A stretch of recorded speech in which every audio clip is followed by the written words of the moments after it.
Voilà, j'ai eu des questions d'internautes qui me disent le collier de perles, c'est bien beau, on le tourne, mais si on le symétrise, qu'est-ce que ça donne? Alors, bah oui, très bonne question. C'est plus qu'une question d'internaute, c'est carrément une question de jury, question typique. C'est ce qui vient après. Parce que qu'est-ce qu'on a fait? On a classé ici les coloriages de sommets de carrés, ici en deux couleurs, de sorte à ce que, par exemple, si on veut colorier avec un seul noir et trois blancs, ici, d'accord? Alors on aurait pu le faire comme ça, mais ce coloriage-là et ce coloriage-là sont les mêmes parce qu'on peut, en tournant, passer de l'un à l'autre. Maintenant, on a le droit de faire quoi? On a le droit de tourner. Et ces représentants de coloriage, on ne peut pas passer de l'un à l'autre en tournant. Alors maintenant, on s'autorise maintenant à utiliser d'autres isométries du carré. On sait que parmi les isométries du carré, il y a les rotations, d'accord, et il y a aussi les symétries, parce qu'il y a des axes, d'accord, des médianes, et puis des diagonales. Alors des médianes qu'on appellera des bimédianes tout à l'heure, et puis des diagonales. Et on se rend compte ici qu'on ne s'est pas servi de ces symétries-là. On ne s'est pas autorisé à se servir de ça.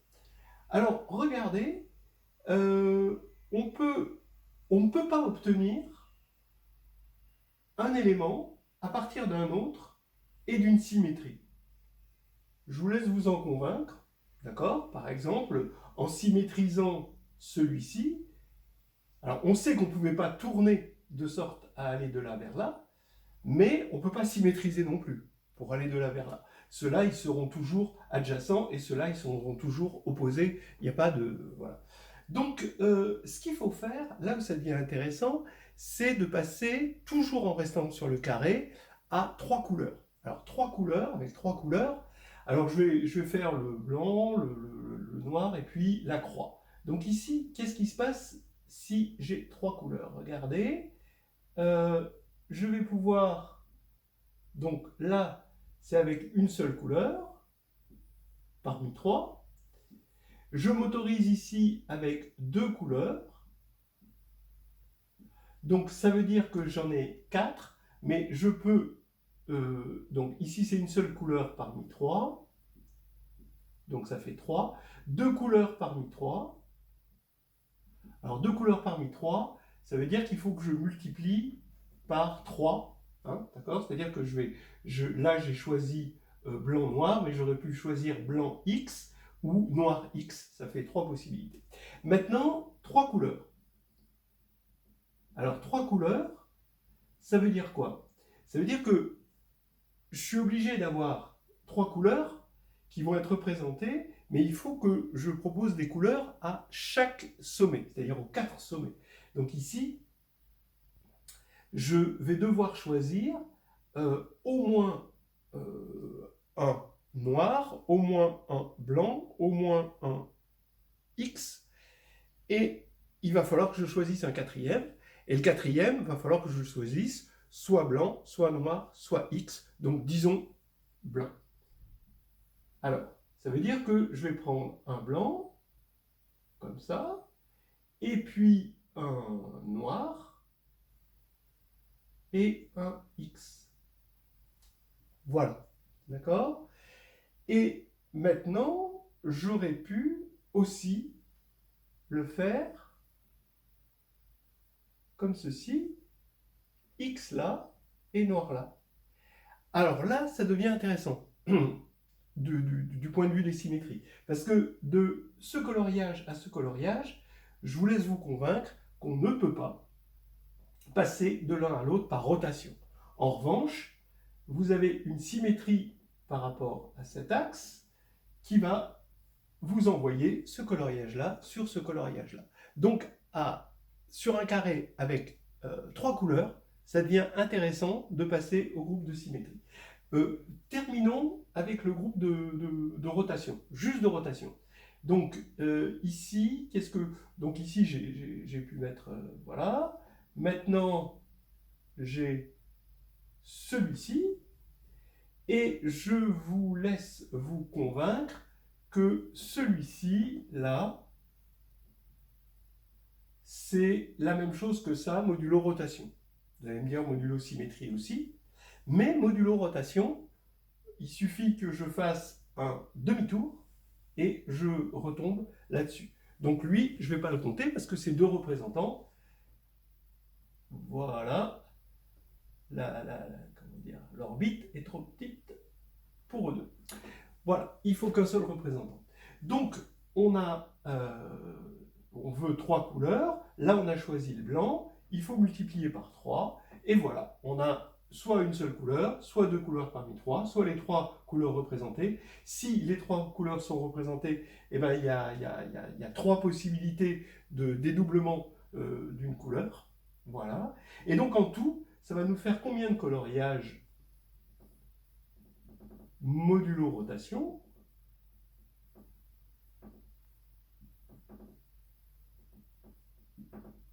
Eh bien, 3 pour une seule couleur, plus 1, 2, 3, 4 fois 3 pour 2 couleurs, plus 3 fois 3.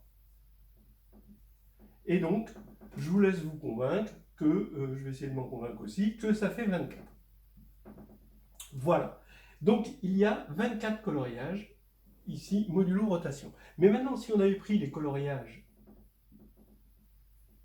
modulo rotation et symétrie,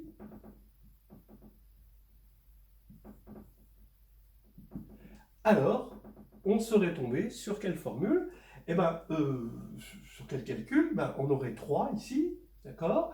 Ici, on a dit que modulo symétrie, ça ne changerait rien, donc plus 4 fois 3. Mais ici, on a dit que ces deux-là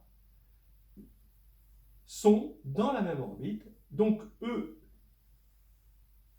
il n'y en a plus que, ils ne font qu'un, finalement, ils ne font qu'une seule orbite, et donc c'est 1 et 2, 2 fois 3, donc ici, plus 2 fois 3, et je vous laisse vous convaincre que ça fait 21. Alors, ce 24, hein, on l'a facilement. Comment on l'a? On a vu la formule, on a vu une formule tout à l'heure, donc le nombre de coloriages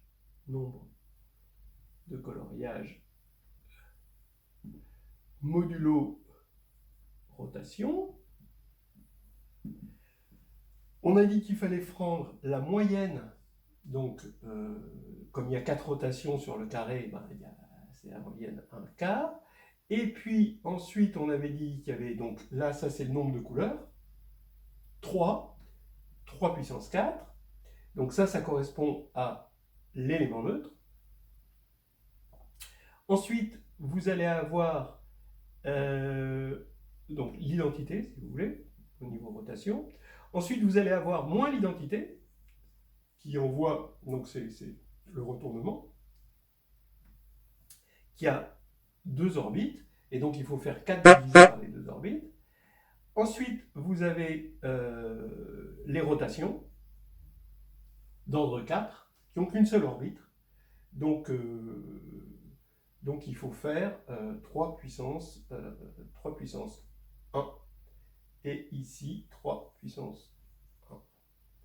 Donc là, 4 orbites pour l'identité, 2 orbites pour moins l'identité, et une orbite chacune pour les rotations d'ordre 4. Donc R et R-1. Voilà.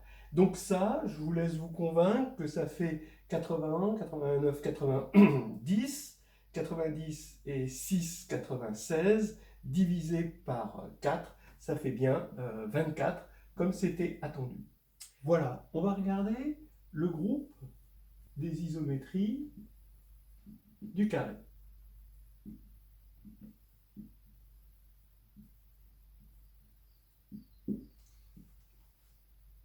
Alors, la première chose, donc, ça veut dire, c'est le groupe qui laisse fixe globalement le carré, et c'est le groupe, vu le contexte du collier de perles, c'est le groupe qui va laisser fixe l'ensemble A, B, C, D.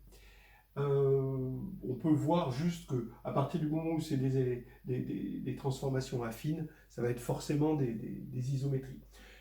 Mais ici, ce qui est le plus important, c'est que si G laisse fixe l'ensemble des points où on va mettre les perles, c'est-à-dire A, B, C, D, alors il laisse fixe O, parce que comme O c'est l'isobarycentre, ici je ne l'ai pas présenté, c'est pas poli, donc ici ça c'est l'isobarycentre de A, B, C, D, et ben étant donné qu'il laisse fixe globalement A, B, C, D, ben, et que G c'est une transformation affine, elle laisse fixe le barycentre, c'est-à-dire que l'image du barycentre ce sera le barycentre des images, et donc G de O ça va être égal à O. Et on sait que à partir du moment où on a un point fixe, ou une transformation affine à un point fixe, on peut la considérer comme une transformation vectorielle. C'est-à-dire qu'on pourra considérer maintenant que G est dans O2 de R, donc c'est une isométrie du plan, mais du plan vectoriel. D'accord ? Alors, maintenant, qu'est-ce qu'on sait justement sur ces... donc ça va nous permettre d'éliminer des cas dans la classification, comme les symétries glissées, surtout, symétries glissées, les translations. Voilà. Donc ça, c'est éliminé parce que ceux-là n'ont pas de point fixe. Donc on est là-dedans. Et là maintenant, on sait qu'on a une classification déjà par le déterminant. Si le déterminant sera égal à plus ou moins 1, et donc si le déterminant est 1, ce sera O plus de R. Donc ça, c'est les rotations. Et puis, si le déterminant c'est moins 1, alors ce sont les symétries. Et ces rotations, on les connaît. De toute façon, c'est ce qu'on avait dit, c'est les rotations du carré. Donc là, c'est Z sur 4Z. C'est facile de voir que les seules rotations, ça va être des rotations dont le point fixe c'est O et c'est Z sur 4Z. Bon, on était parti un petit peu de là tout à l'heure. Mais maintenant, on va avoir des symétries. Et ce que je vais dire, le truc le plus important, c'est que alors, ce groupe d'isométrie du carré, donc maintenant, le groupe des isométries du carré, je vais l'appeler G. G, donc, il va être réunion de G plus et G moins, où G plus c'est l'intersection avec O plus, G moins c'est l'intersection avec O moins. Et donc G plus, ça c'est isomorphe à Z sur 4Z, c'est engendré par la rotation d'angle pi sur 2 ici. Et maintenant, quelle est la description de ce G-? Alors, G-, qu'est-ce que c'est? Ce que je vais dire, c'est que, en fait, G-, je vais choisir une symétrie, soit S, une symétrie du carré. Donc, c'est pas ça qui manque, des symétries. Je vais prendre, par exemple, cette symétrie-là, la symétrie médiane. Donc, elle va envoyer, donc je vais l'appeler S, elle envoie A en D, B en C, C en B et D en A. D'accord? Je pense que tout le monde voit bien cette symétrie. Et maintenant, je prends une autre symétrie. D'accord? Donc, c'est une symétrie de G. Ça veut dire c'est une symétrie, mais elle laisse une symétrie orthogonale, mais elle laisse fixe ABCD. Donc, j'en prends une autre et je les compose. Comme toutes les deux, je devrais mettre en rond. Je prends des mauvaises habitudes. Alors, comme toutes les deux, elles elle laisse fixe le carré, ben, la composée des deux va laisser fixe le carré, et S rond S', cette fois-ci, le déterminant, ça va être moins 1 fois moins 1, ça va être 1, donc c'est une rotation, donc ici, c'est une certaine rotation. Bon, je vais l'appeler ρ, donc c'est une puissance de R. Maintenant, ça veut dire quoi? Ça veut dire que S' appartient à SG+. D'accord? Je multiplie par S des deux côtés. Je vous rappelle qu'une symétrie, ça vérifie S carré égale identité. Et donc, ici, ça veut dire que S' diffère de S d'une rotation. Voilà, c'est exactement ce que ça veut dire. Donc, maintenant, la réciproque est claire. Si on a un élément de la forme S fois une rotation, ben, c'est forcément une symétrie et qui va laisser fixe le carré, parce que la rotation, elle laisse fixe le carré. Et donc, on va pouvoir dire la chose suivante, c'est que G est égal à G+, union, ben G-, mais qui est SG+. Ce qui va faire exactement, ici, vous savez, ça, on l'a dit dans Compter avec les groupes, hein, ce qui est bien avec les groupes, c'est que tout est inversible, et donc ça crée des bijections. Donc ici, il y a une bijection entre les classes, entre ce sous-groupe-là, hein, parce que c'est un sous-groupe, hein, voilà, et cette classe-là, d'accord? Et il va y avoir une bijection de multiplication par S, la réciproque c'est multiplication par S moins 1, et donc ici, il va y avoir 4 éléments. Voilà. Donc 4 éléments plus 4 éléments, ça veut faire que le cardinal de G est égal à 8. Alors vous allez me dire, oui, on pouvait le savoir. Bah oui, c'est rassurant. C'est-à-dire qu'on a 4 symétries, une comme ceci, une comme cela, mais aussi une comme ça et une comme ça. Donc voilà nos 4 symétries. Et ça y est, maintenant on a tout. Hein. On a bien montré qu'on avait bouclé tout le truc. Alors, maintenant, eh ben, il va falloir appliquer la formule du coloriage à ce nouveau groupe. Alors, je vous dis comme il s'appelle quand même. Hein. Il a un petit nom, c'est D4. C'est ce qu'on appelle le groupe diédral. D'accord? Il y a des groupes, toute une série de groupes qui s'appellent les groupes diédraux, qui sont les groupes d'isométrie d'un n-gone régulier, et pour n égale 4, ben c'est D4. Il est donc de cardinal d'ordre 8, hein, avec un sous-groupe d'indice 2 des rotations, et ça c'est toujours vrai, et ici une classe de symétrie qui correspondent exactement aux jolies symétries du n-gone régulier, ici du carré.